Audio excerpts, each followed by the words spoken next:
Today, I want to talk to you a little bit about some things that you should be thinking about when you're setting up your company. Many companies, either early on or at a later date, start to add multiple owners. So partners, additional shareholders, different members in an LLC. The moment, and people refer to these things as partners, even though they're oftentimes membership agreements or shareholder agreements.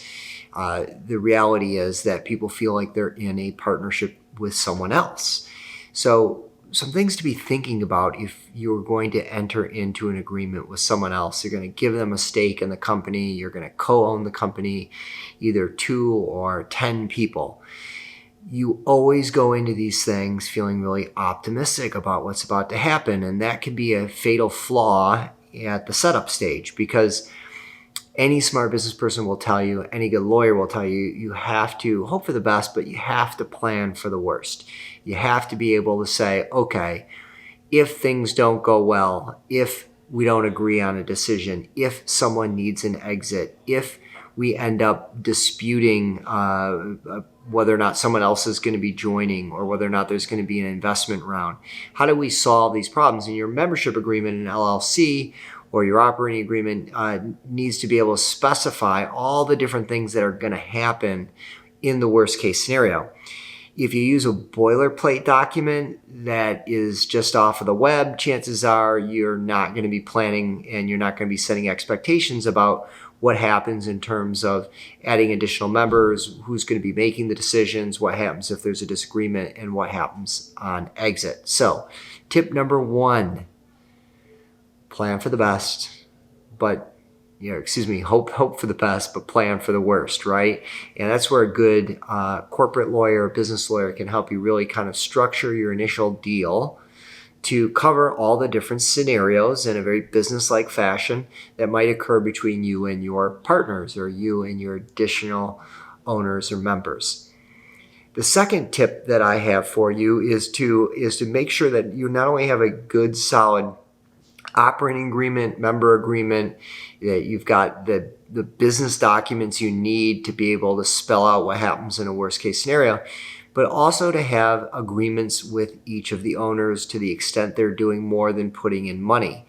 If you're going to have a silent partner that's going to put in $30,000 or $50,000 or $100,000 and they're just going to step aside, then the fact that they're going to be a silent participant, a silent partner, should be spelled out in the operating agreement as, the fact that they're not going to be participating. They're going to put in money, they're going to get a percentage in return, but the management, the day-to-day management of the company is going to be potentially with you or with someone else, right?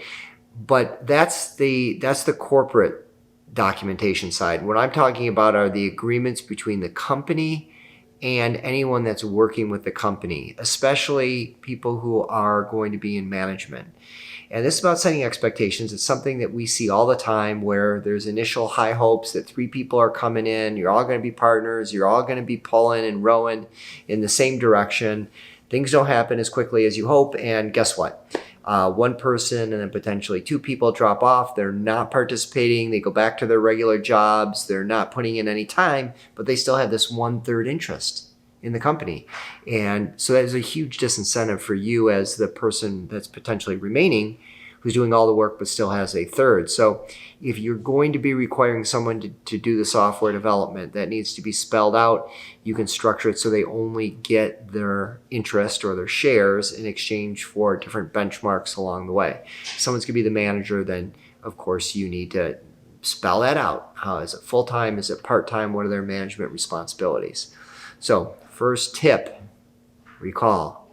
Hope for the best, plan for the worst. Second tip, get your business documents together in terms of your employment agreements, especially with the principals of the company.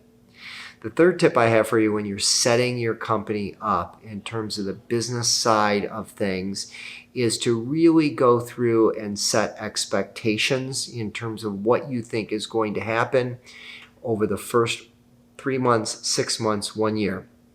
Make sure everyone's on the same page. So much of being in business with other people is setting those expectations and then indicating what happens if those expectations don't occur or if the expectations aren't met. Those can be captured in a document, a business plan, contract, it doesn't really matter. The practical reality here is that by verbalizing the expectations, by reinforcing the expectations, by repeating them at least 7 times where everyone is present, you're making sure that everyone is on the same page. Those can be difficult conversations when you're going in with hope and this great expectation of success, to be able to say, hey, but if this doesn't occur, what are we going to do? If you don't perform, what happens next? Good business people need to be able to have these conversations, need to be able to say these hard things and do it in a professional, business-like manner. And believe me, everyone benefits by asking the tough questions. Everyone benefits by asking the hard questions. So those are my 3 tips for every startup business for today. Make sure you're hoping for all the success in the world, but planning for the worst. Make sure you've got your employment agreements in place that is spelling out in detail and setting out expectations between the principals and the company, if they're going to be putting in sweat equity, if they're going to have expectations as to what responsibilities they're going to fulfill in exchange for their third or 50% or 10% or 5% stake. Make sure it's all documented. Don't leave anything to chance. You're doing everyone a favor by setting expectations, which brings us to the third thing again. Make sure you're setting expectations. My name is Enrico Schaefer. We'll see you next time.